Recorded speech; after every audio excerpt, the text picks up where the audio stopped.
Section 2. You will hear a speech by an official at a meeting of a local football club at the start of a new football season. First, you have some time to look at questions 11 to 17.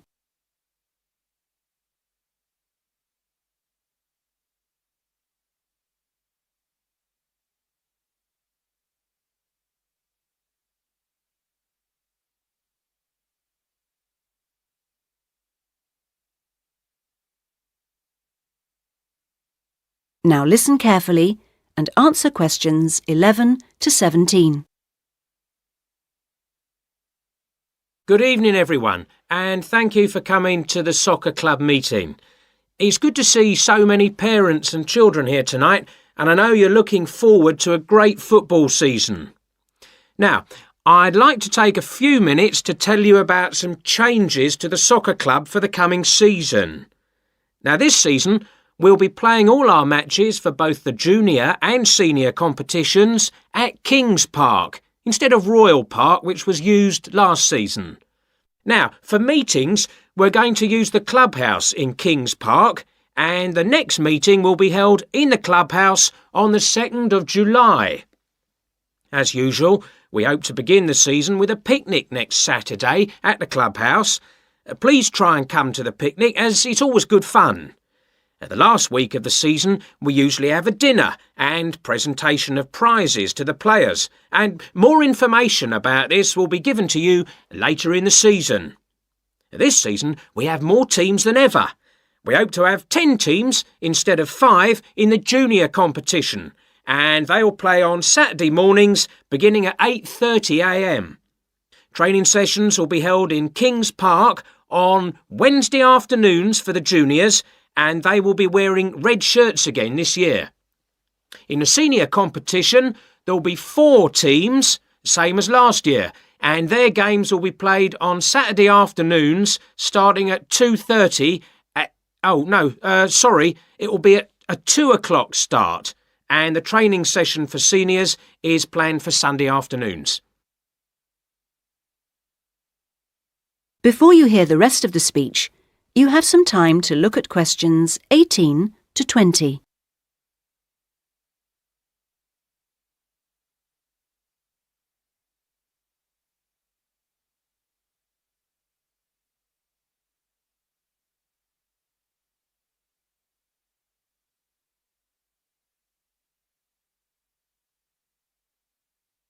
Now listen and answer questions 18 to 20. Now, I'd like to introduce you to the new committee for the soccer club for this season. Firstly, let me welcome Robert Young, the new president, who will manage the meetings for the next 2 years. Robert's son has been playing football with the club for over 5 years now, and many thanks to Robert for taking on the job of president. Next, we have Gina Costello. She's the treasurer, and she'll collect the fees from you for the season. Please try and give Gina your fees as early as possible in the season, as the club needs the money to buy some new equipment. Then there's David West, who's volunteered to be the club secretary, and one of the many jobs he'll have is to send out newsletters to you regularly. If you have any information that may be useful, please let David know so that it can be included in these newsletters. Also, I'd like to introduce you to Jason Dokic, who is the head coach. For all the new members here tonight, this is the 3rd year that Jason has been with us as head coach, and we're very lucky to have such an experienced coach and former player at our club.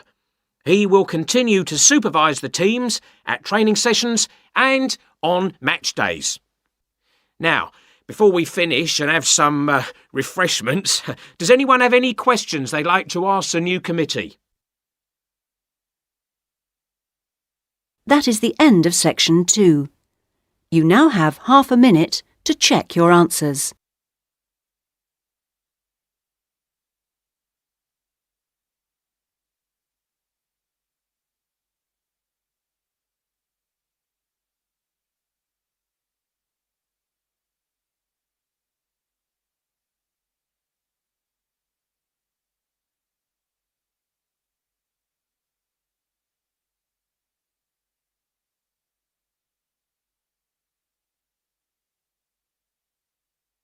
Now turn to Section 3.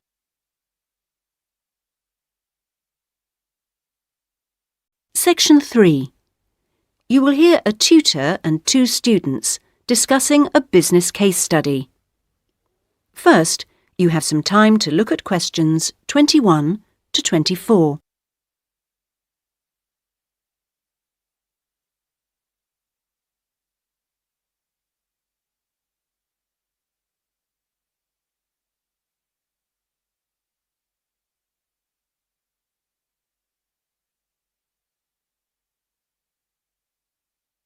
Now listen carefully and answer questions 21 to 24.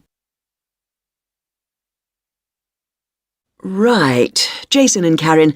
Now, I asked you to look at the case study for Box Telecom as part of your exam assessment.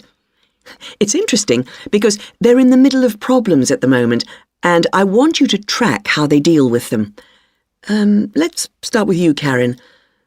Having read through the case study, can you just summarise what the problems were that Box Telecom had to take on board?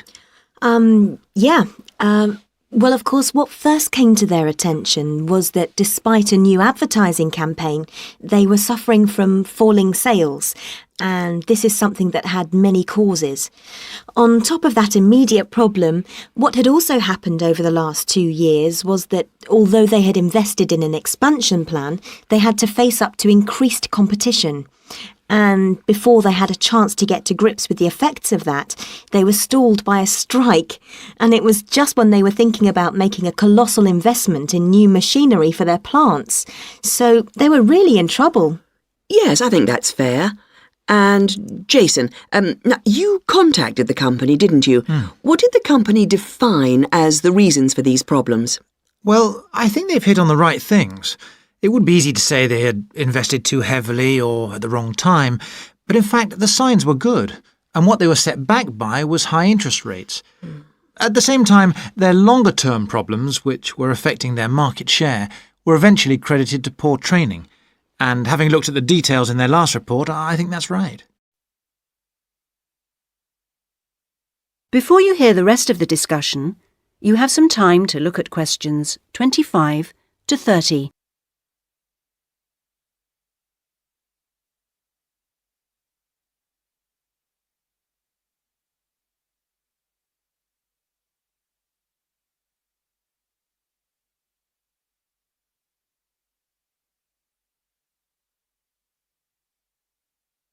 Now listen and answer questions 25 to 30. So, on to the larger issues then. Karen, what do you think the company will do? Well, obviously they have the choice of accepting the very favourable terms that another company, KMG plc, have given them to buy them out. That would mean creating a new company with a new image. Or they could decide on a bolder move and offer some new shares if they wanted. But I think they're much more cautious than that and expect they will start trying to find individuals who'd be prepared to back them with some of the capital they need. Well, you mustn't always assume that dramatic problems require dramatic solutions.